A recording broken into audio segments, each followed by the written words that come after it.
오늘도 안정한 창업 컨설턴트 함께하겠습니다. 어서 오세요. 네, 안녕하세요. 네. 자, 오늘 소개해 주실 내용부터 들어보겠습니다.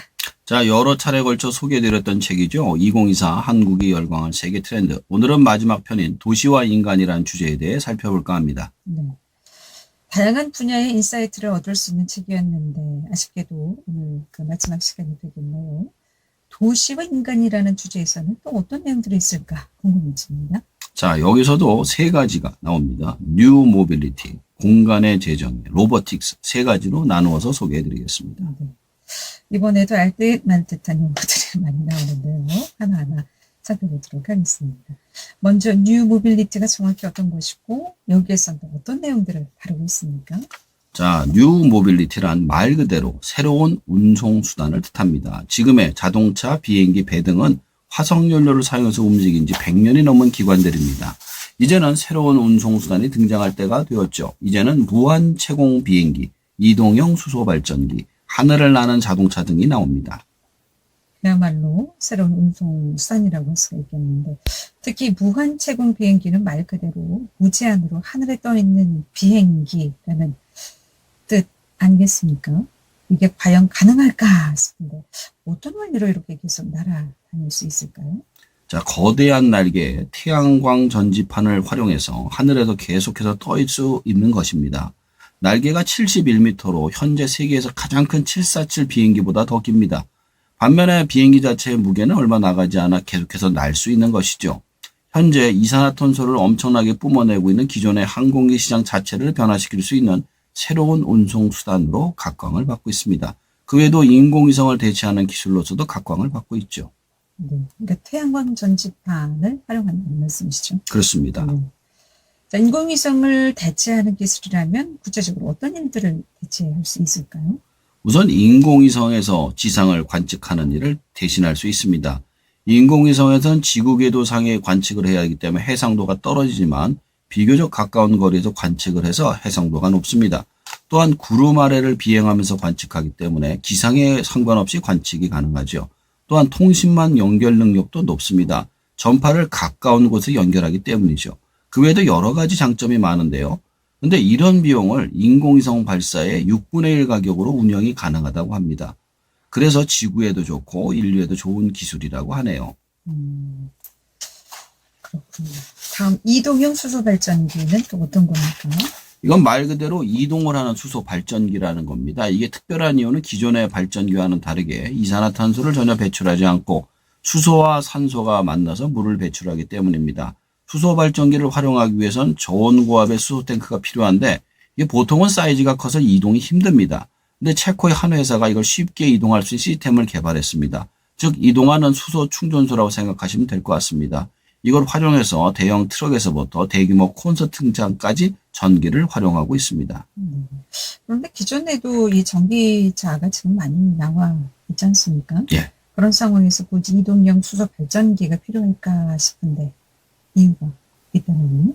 우선 전기차의 경우 우선 화력 발전이든 원자력 발전이든 상관없이 무조건 전기면 되기 때문에 완전 친환경이라고 하기는 힘듭니다.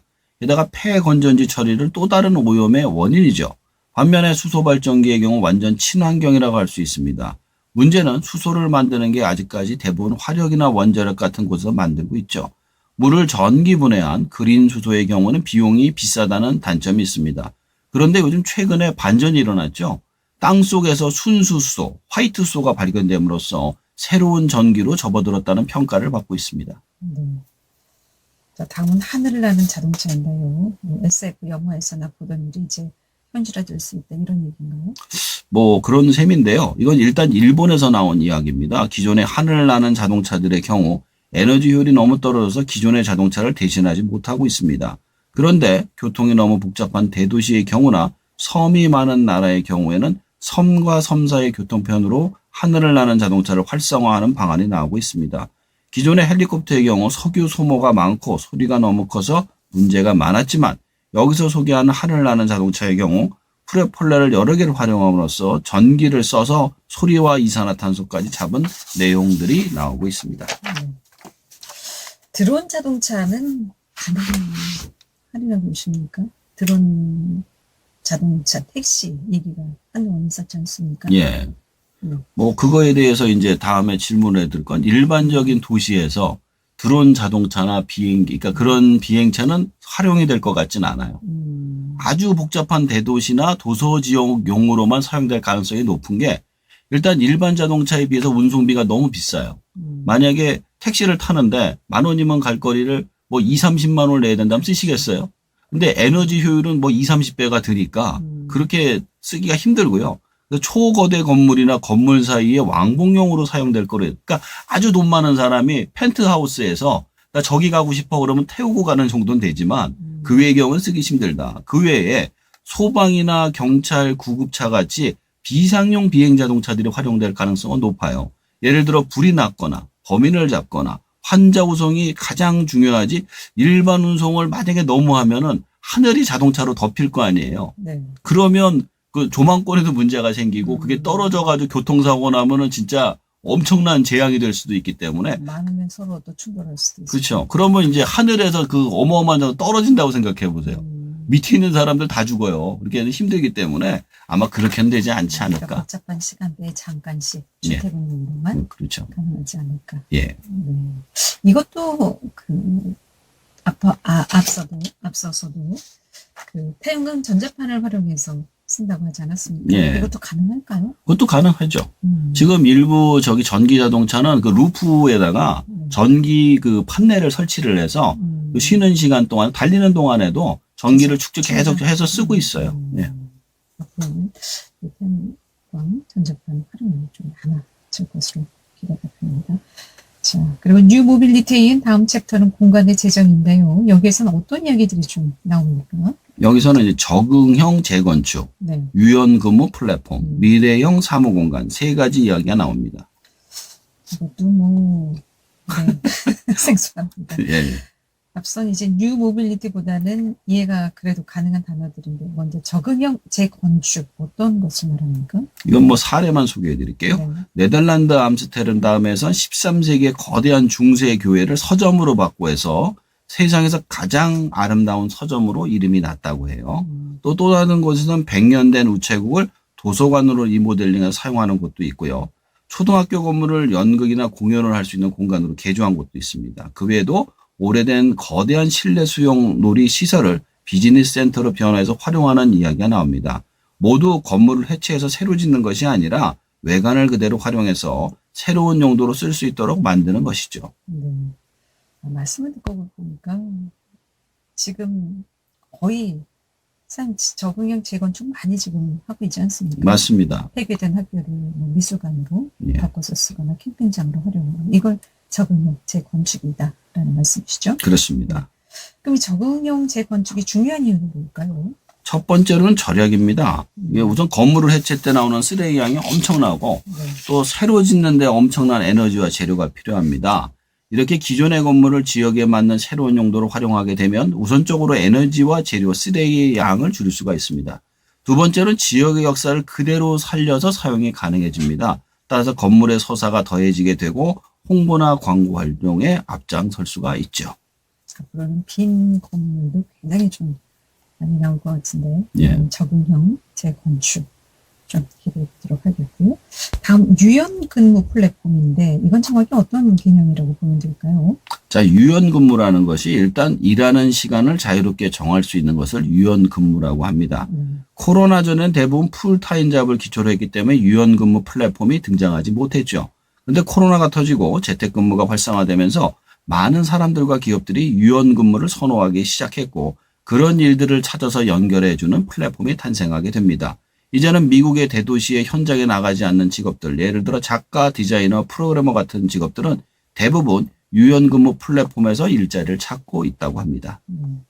저희 KBS에서도 코로나 때부터인 것 같아요. 예. 유연근무, 근무 시간 이렇게 좀 탄력적으로 조정해서 하는 거 이런 경우도 뭐 유연근무라고 말씀하시던데. 맞습니다. 그럼 유연근무 플랫폼이 회사와 개인에게 어떤 장점이 있길래 좀 활성화되고 있는 건지도 궁금하네요. 우선 개인의 경우 자신이 일하고 싶은 시간에 일을 할 수 있다는 장점이 큽니다. 또한 여러 개 회사를 동시에 지원이 가능하죠. 그래서 자신이 원하는 일을 쉽게 구할 수 있으며 수익도 충분히 벌 수 있기 때문에 좋아하고요. 반면에 회사의 경우에도 풀타임으로 사원을 뽑았을 때 비수기나 쉬어야 할 때 비용도 다 지급해야 되기 때문에 필요할 때만 쓰면 돼서 비용 면에서 절약이 돼서 좋다고 합니다. 그런데 장점만큼 단점도 많이 있을 것 같은데 어떤 점들이 있을까요? 이게 승자 독식의 시장이라는 점입니다. 네. 능력이 뛰어난 사람은 여러 회사를 여러 시간대 해주면서 많은 돈을 벌 수 있지만 처음으로 일을 구하는 사람의 경우에는 경력이 없어서 아예 못 구하는 경우가 많죠. 회사의 경우에서도 일을 계속해서 하는 것이 아니라 확실한 일 처리에 대해 기대를 하기가 쉽지 않습니다. 처음에는 문제가 없는데 나중에 문제가 되는 경우도 있습니다. 그런데 확실히 미래의 직업의 형태로 자리 잡는다는 점은 어쩔 수가 없네요. 제가 이 유연근무 때문에 좀 불편하다라고 느낀 게 예. 저희는 정상적으로 6시까지 근무를 하지 않습니까? 예. 그런데 이제 총무부 직원들 같은 경우는 유연근무로 5시 퇴근을 한다 이거죠. 아, 그럼 5시 넘어서 처리할 업무가 있는데 그것도 안 맞는 거죠. 그렇죠. 그날 당장 처리를 해야 되는데 그런 단점은 좀 아쉽다. 그러게 그 단점을 제가 빼먹었네요. 좋은 얘기를 해주셨습니다. 자, 다음은 미래형 사무 공간인데요. 여기에서는 어떤 것들이 나옵니까? 저 이건 생각지도 못한 게 있더라고요. 네. 태스크 포드라는 건데 우리 옛날에 공중전화 박스 있었죠. 네, 네. 근데 공중전화 박스 생각하시면 되는데 이게 앉을 수 있고 책상이 있는 그런 공중전화 박스라고 생각하시면 돼요. 네. 야외에서나 공공시설 내에서 일정한 금액을 내고 들어가서 문을 닫으면 외부와 완전히 차단이 되고 자신만의 일을 할 수 있는 업무용 박스입니다. 언제 어디서나 자신의 일을 하는 프리랜서들이 활용을 한다고 합니다. 또 다른 게 있어요. 뷰로 부스라는 게 있는데 이거는 야외가 아니라 실내에서 자신의 일을 혹은 면담을 해 들어가는 박스로 소리가 차단이 되고 완전 유료 밖에서 볼 수 있다고 합니다. 그래서 너튜버나 영업직 등이 상담이나 제작을 할 때 활용을 한다고 합니다. 사무실 대여 서비스 위워크가 파산을 했어요. 근데 그 시장을 지금 미래형 사무 공간들이 점유해 들어가고 있습니다. 이런 거 그럼 사업 아이템으로는 어떻게 보세요? 괜찮다고 생각합니다. 지금 보면은 그 길거리에 가다 말고 일을 해야 될 때가 있잖아요. 그렇죠. 그러면 거기 들어가서 하면 되는 거예요. 근데 지금은 워낙에 원격으로 일을 하는 경우가 많으니까 돌아다니면서 할 때가 마땅치가 않거든요. 거의 뭐 커피숍. 그렇죠. 근데 커피숍 가가지고 작업하다 보면 사실 옆에서 시비가 걸릴 수도 있고 시끄러울 수도 있단 말이에요. 그렇죠. 근데 거기 딱 들어가서 하면은 그런 게 없으니까 훨씬 더 쉽죠. 네. 앞으로는 또 새로운 사업 아이템으로 또 참고해 놓을 수도 있겠네요. 예. 자, 이제 마지막 챕터인데요. 로보스틱이라는 내용인데 여기서는 어떤 이야기를 좀 다루고 있습니까? 기존의 로봇은 크게 두 가지로 나눠집니다. 산업용 로봇과 서비스 로봇이죠. 이제 그것을 넘어서 더 많은 분야의 로봇이 쓰이고 있습니다. 여기는 자폐와 아동 교육 로봇과 건설 로봇 이야기가 나오고 있습니다. 자폐 아동 교육 로봇, 예. 건설 로봇이라고요? 그럼 예. 자폐 아동 교육 로봇부터 좀 들어보겠습니다. 그 자폐아를 가르치는 교사를 특수교사라고 하는데요. 네. 특수교사 입장에서 굉장히 힘들다고 합니다. 아무리 반복을 해도 못 알아듣기 때문이죠. 그래서 자폐아 아동교육 로봇이 나왔다고 합니다. 이 로봇은 다른 로봇과 다른 점은 표정이 있다는 점이에요. 희로애락을 표정으로 표시할 수 있으며 교육한 내용을 알아들을 때까지 반복해서 알려준다고 합니다. 실제로 사용을 해본 사람들의 경우 교육의 효과를 얻었으며 다른 사람의 감정을 표정을 통해서 알아내는 효과까지 얻을 수 있었다고 합니다. 그렇군요. 다음은 건설 로봇인데 이건 말 그대로 건물을 짓는 로봇인가요? 그렇습니다. 많은 부분이 자동화가 되어 있지만 아직까지도 건물을 짓는 로봇은 없습니다. 그런데 미국의 한 스타트업에서 용접하는 로봇과 벽돌 쌓는 로봇 그리고 건물에 먹선을 표시하는 로봇을 만들었다고 해요. 그러니까 뭐 예를 들어 여기서부터 여기까지 기둥이다, 벽이다를 이거 사실 줄로 표시를 하거든요. 여태까지 사람이 했어요. 근데 이거 로봇이 들어가서 그걸 표시를 하는 겁니다. 이런 일들은 사람이 하더라도 교육과 경력이 많이 필요한 일들로 건물을 지을 때 일손이 부족해서 애를 먹었던 회사들이 반겼다고 합니다. 더 나아가서 이제는 건물 자체를 로봇으로만 지을 수 있는 시스템을 만들고 있다고 하네요. 현재는 인간의 손에 맞춰서 만들지만 앞으로는 로봇이 건물을 지을 수 있는 시대로 접어들 것이라고 합니다. 그러면 건설 현장에서 인명사고는 좀 많이 줄일 수 있을까요? 그렇죠. 대신에 이제 많은 분들이 직업을 잃겠죠. 이건 어쩔 수 없는 거예요. 그러면 로봇 한 대 가지고는 되지 않을 것 같은데 여러 대의 로봇이 그럼 한꺼번에 움직이는 거죠. 그러니까 건물을 지을 때 지금 보면 어떻게 이렇게 그 공구리를 친다고 그러잖아요. 이렇게 네. 뼈대를 세우고 그것도 사실 보면 로봇이 하는 거잖아요. 뿌리는 걸 사람이 뿌리는 것 뿐이지. 근데 그 중간 과정을 이제 근데 벽돌을 쌓거나 이런 먹선을 그리거나 그거는 원래 사람이 하던 일인데 그걸 이제 기계가 하는 거로 바뀌는 거죠. 이제 앞으로 사람의 직업이 점점 더 없어질 시대가 도래하는 것 같습니다. 오늘은 2024 한국이 열광한 세계 트렌드 그 마지막 장인 도시와 인간 편을 소개해 주셨는데 정말 여러 시간을 통해서 오늘 막을 내리네요. 마지막으로 다시 정리해 주실까요? 자, 이 장에서 태양열로 움직이는 무한 채공 비행기, 이동식 수소 발전기, 하늘을 나는 자동차 등이 나오면서 기술의 발전을 할 수 있었습니다. 도시편에선 적응형 재건축이나 유연근무 플랫폼, 미래형 사무공간의 변화하는 시대에 맞는 직업과 사무실을 볼 수 있었습니다. 마지막 로보틱스 편에선 자폐아동 로봇과 건설 로봇 등을 통해서 이제 인공지능 시대에 인간의 직업을 대체하는 로봇의 모습을 볼 수 있었습니다. 아쉬운 거는 인공지능을 활용한 새로운 시대의 변화는 아직 볼 수 없다는 점이었는데 아마도 2025 편에서 나올 것 같아 기대를 하게 됩니다. 귀로 듣는 창업정보 오늘 여기까지 듣겠습니다. 고맙습니다. 예, 감사합니다. 안정한 창업 컨설턴트였습니다.